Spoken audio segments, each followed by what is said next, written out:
yung dahilan kaya muntik mapahamak ang kapatid ko? Sa oras namang ulit-ulit ito mangyaring to, ikaw lang sisisihin ko.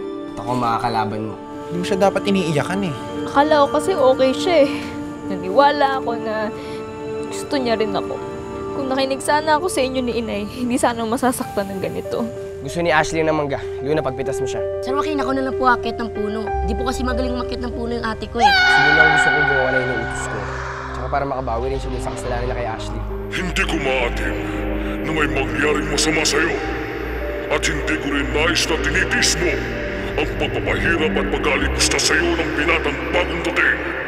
Alam mo kung ano ang ginagawa ko sa mga taong humahamak sa'yo, Luna.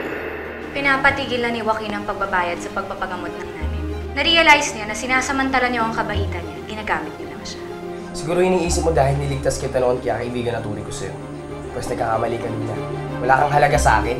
Akala ko pa naman mabait ka. Yun pala, katulad ka rin nila.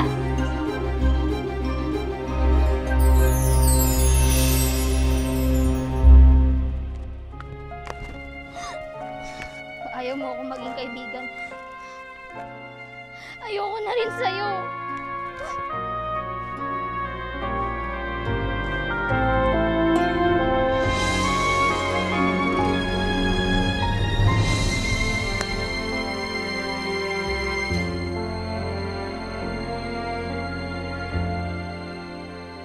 Oh, ate! Bakit ka umiiyak? Saan ba yung tanga-tanga ko? Naniwala ako na hindi katulad ng ibang tao si Aki. Naniniwala ako na magiging totoong kaibigan siya sa akin pero hindi nagkamali ako. Katulad na din siya ng ibang tao na nandalaat sa akin. Mababa rin yung tingin niya sa akin. Hayaan mo na yung lalaki niya ate. Pinaniwala ka niyang di siya karapat-dapat sa'yo maging kaibigan. Ayoko rin naman siya maging kaibigan eh. Ang kailangan ko, yung kaibigan na makakaunawa sa akin. Yung kaibigan na tanggap ako kung ano ako. Ate, saan pupunta? Pupunta ako kung saan meron nakakaintindi sa akin. Lalayo muna ako dito para hindi ko maisip yan si Aki. Pupunta ako kung saan meron akong kaibigang hindi katulad ni Aki. Totoong kaibigan naman si Devolas eh. Ate!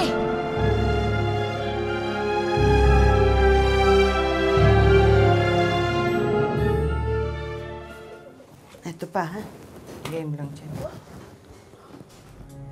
Tamo to talaga si Luna, oh.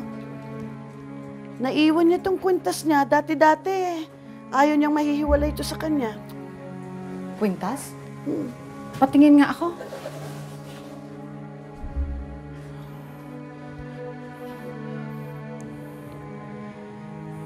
Hindi ito ordinaryong kwintas, Linda. May taglay itong kapangyarihan. Isa itong anting-anting na pangontra sa mga engkanto. Ang sabi ni Luna, bigay daw ito ng kanyang tunay na ina. Pero alam niya kayang anting-anting ito? Pero kung alam niya, hindi niya iiwanan ito.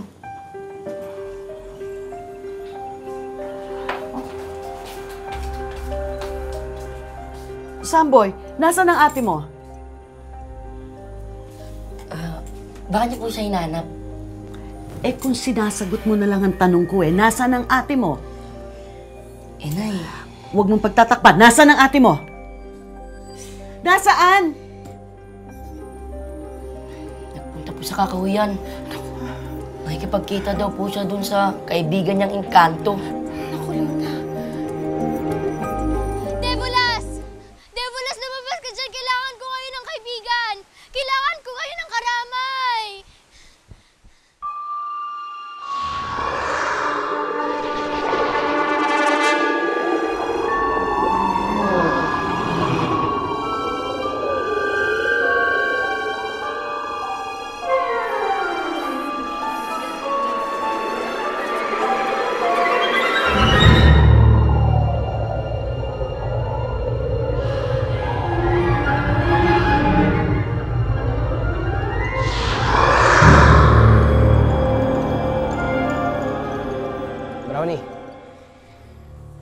ba si Luna?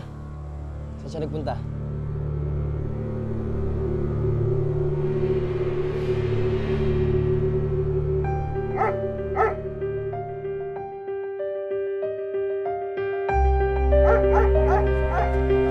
Brownie!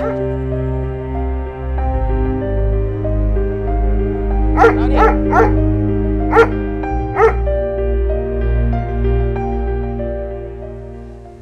Bakit ganun si Aki? Bakit lahat na lang sila tingin sa akin masama? Wala naman akong ginagawa! Wala akong ginagawang masama!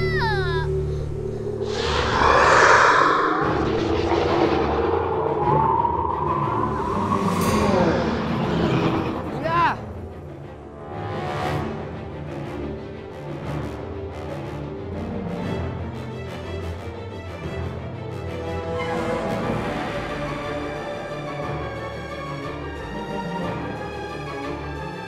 Brownie!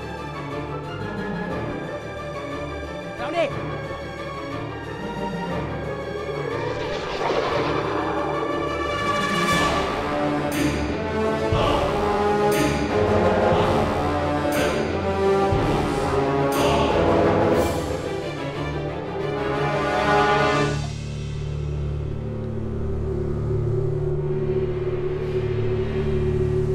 Ginagawa ni Luna sa kakahuyan. Pangusap niya.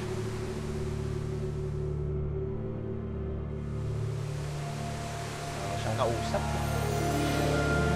Ako weirdo talaga ng babae.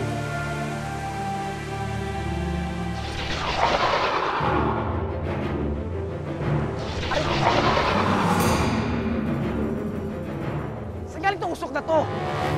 Luna! Aray! Wala to kanina! Aki!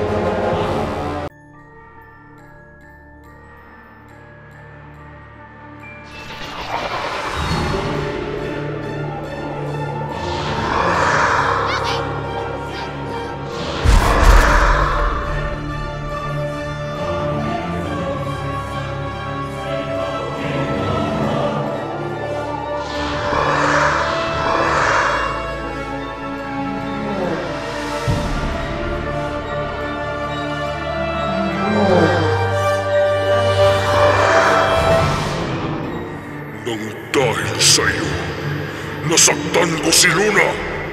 Magbabayad ka ngayon!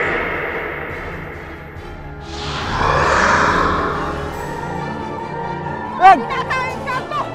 Layuan mo siya! Inuutosan kita! Lumayan mo siya! Lumayan mo! Luna! Luna! Malis ka! Luna! Lumayan mo siya! Lumayan mo kami! Lumayan mo siya!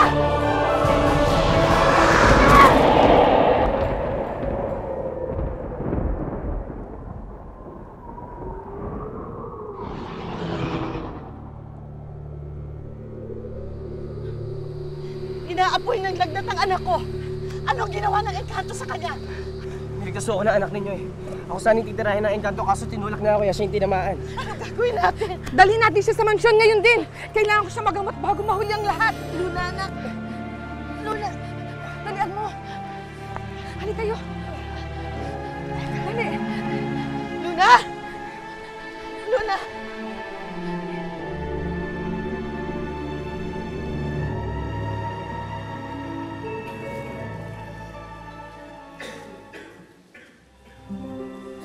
Anak, gusto mo mong merienda mo? Ito, may baon ako, oh.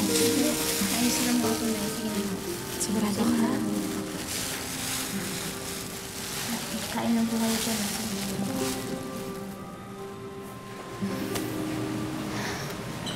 Alam mo, Kiko, kung tumupad sana sa usapan niyan si Joaquin, eh di sana hindi namin kailangan pumila dito para lang kumonsulta sa doktor.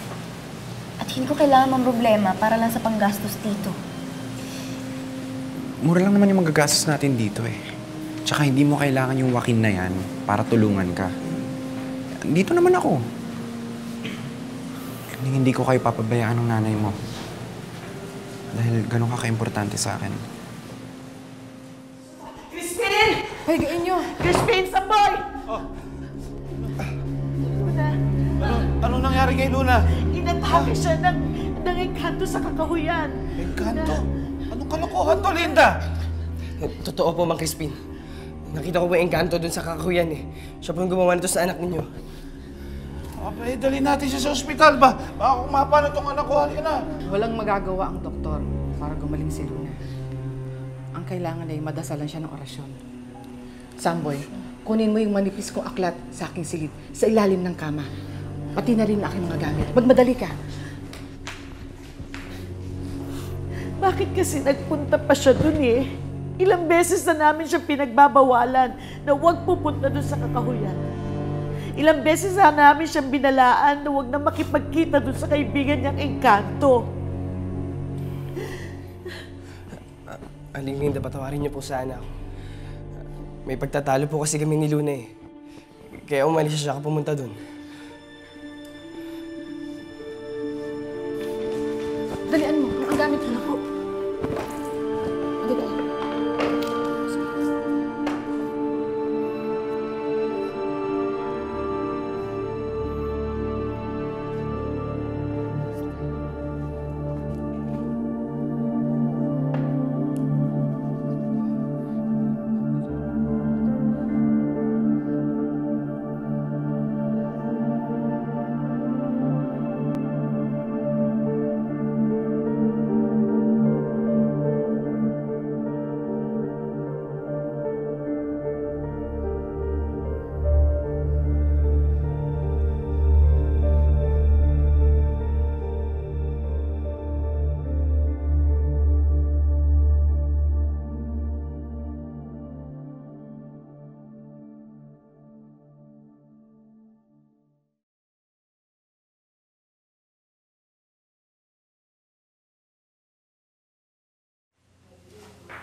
Ima.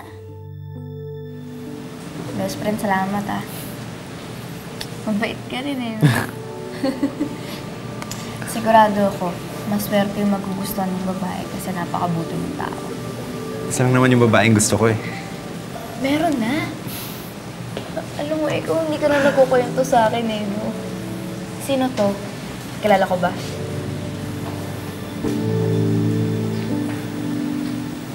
Number 173. Kami yun. Kami yun. Tara, bilisan mo. Baka muna tayo. Tayo yun.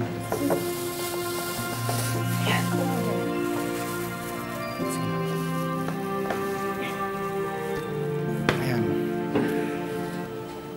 Sa wakas.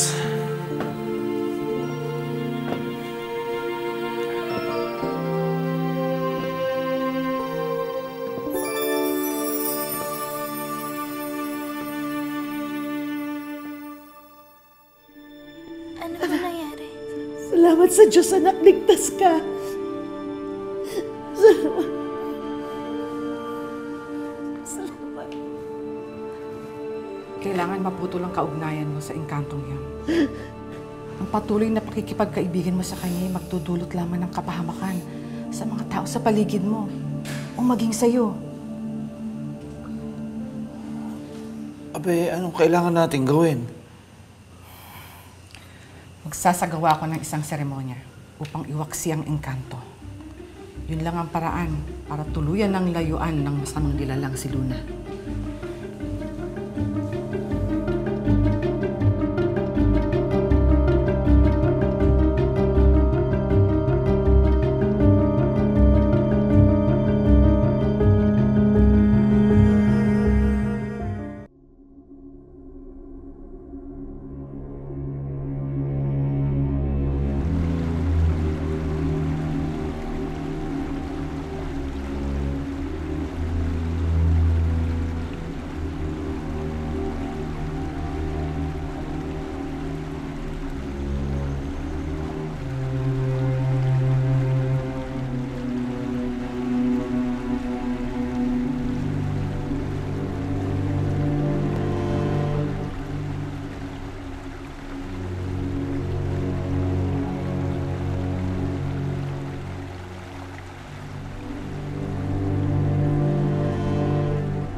nananahan sa kahoyang ito, magpakita ka sa amin!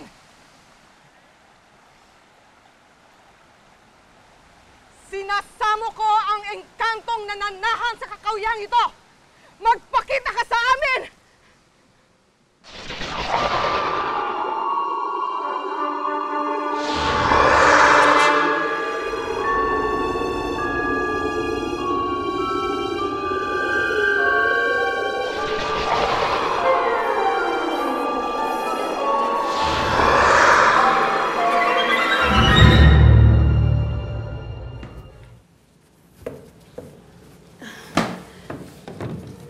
Dok, kamusta ho yung lagay ng mga binti ko?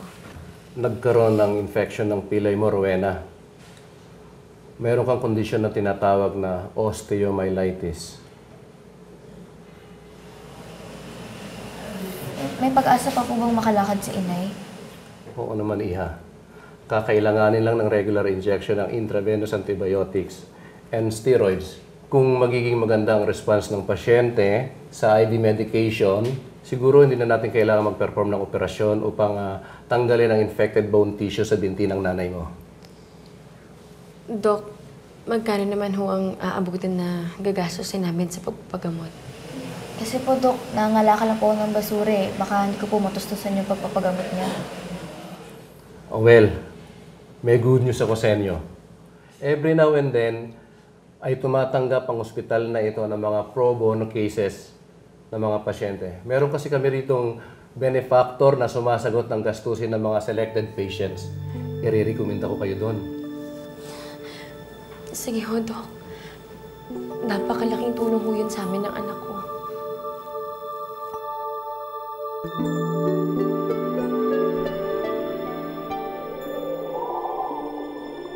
Ano ang inyong sadya?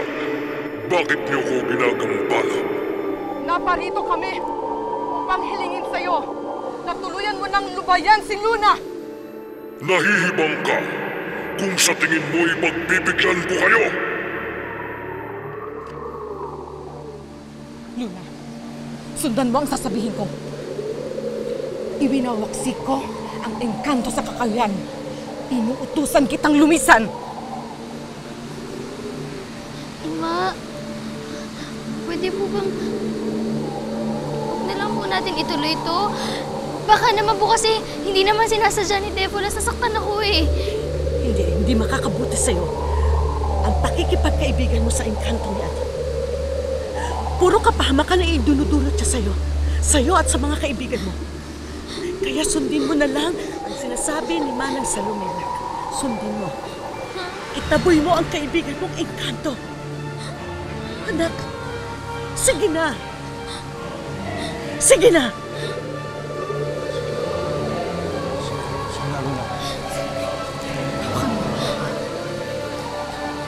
Subukan mo ulit. Iwinawaksik ko. Iwinawaksik ko. Ang engkanto sa kakahuyan. Ang engkanto sa kakahuyan. Inuutusan kitang lumisan. Inuutusan kitang lumisan. Ulitin mo. Ulitin mo. Linda, ang kwintas. Ituloy mo lang ang pagtaboy sa engkanto. Iwinawaksik ko. Engkanto sa kakahuyan. Inuutusan kitang lumisan. Ulitin mo pa. Inuutusan kitang lumisan. Isa pa. Iwinawaksik ko! Engkanto sa kakahuyan! Itaboy mo siya, Luna! Iwinawaksik ko! Engkanto sa kakahuyan!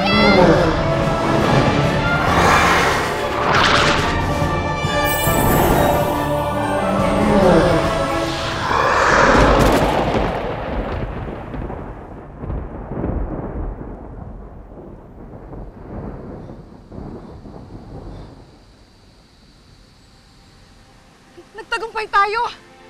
Napalayas natin ang engkanto! Hindi ka na niya ulit gagambalain, Luna!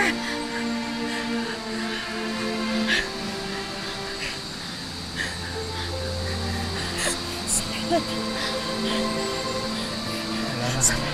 Wala na siya.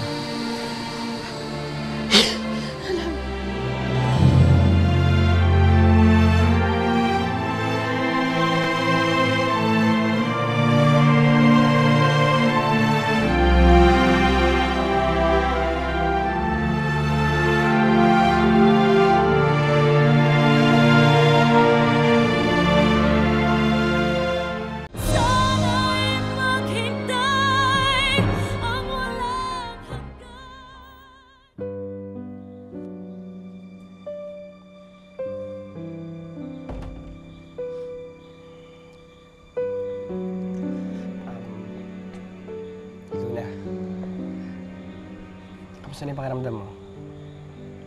Magaling ka na ba?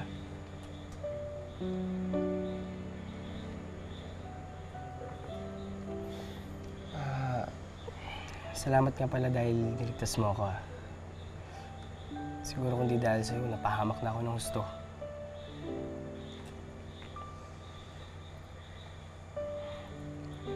Luna, narinig mo ba yung mga sinasabi ko? Kausapin mo naman ako. Alam ko meron tayong di pagkakaunawaan. Pero binababa ko na yung pride ko. Ako na nagpapakumbaba.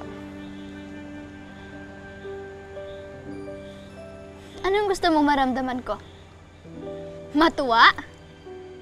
Magpasalamat? Pasensya ka na, ha? Hindi ko kasi kayang maramdaman yun ngayon kasi ang sakit-sakit ng nararamdaman ko. Nawalan ako ng isang kaibigan dahil sa'yo. Alam mo kung bakit? Kasi tingin mo sa akin isang pangit na walang kwenta. Isang pangit na hindi pwedeng masaktan, hindi pwedeng magdamdam. Luna.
Ilang ka naman, anak. Papatayin mo ba ako sa gula? Sorry ho. Tatawain ko lang ko kayo kung kailangan nyo ng tulong sa pagluluto. Hindi. Okay lang, anak. Kunin mo na lang yung mga damit natin sa labas. Sige na.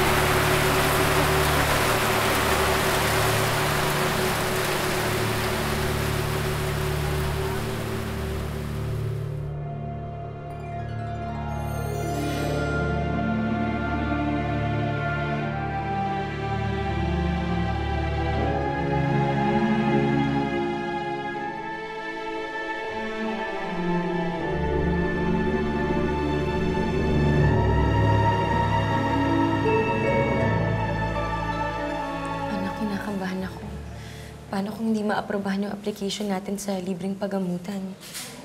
Huwag niyong sabihin niya, Nay. Kayo mag-isip ng masama. Pinabalik tayo dito. Ibig sabihin magandang senyales yun.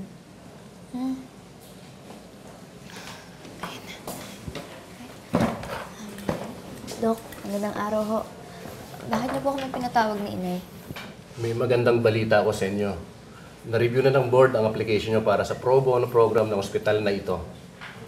At nakapasa ang kaso mo, Rowena. Ang ibig niyo sabihin, makakapagpagamot ho ako ng libre dito? Oo. At sagot lahat ng ospital. Ay, naku, salamat po. Maraming salamat po.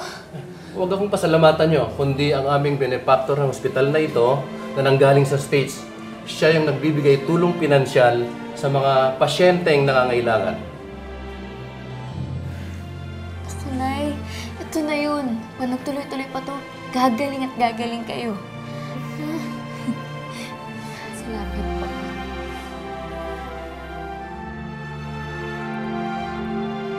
Dumating na ba yung bisita natin? Oo, papunta na sila dito. Ay, good.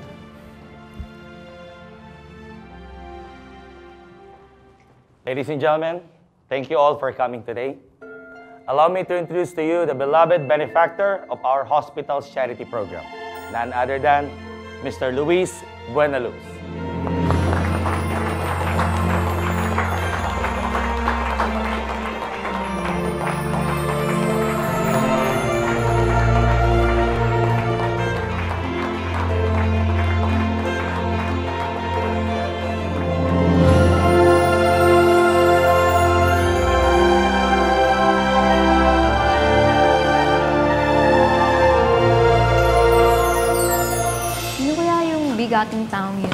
Siguro, katulad siya ni Itay.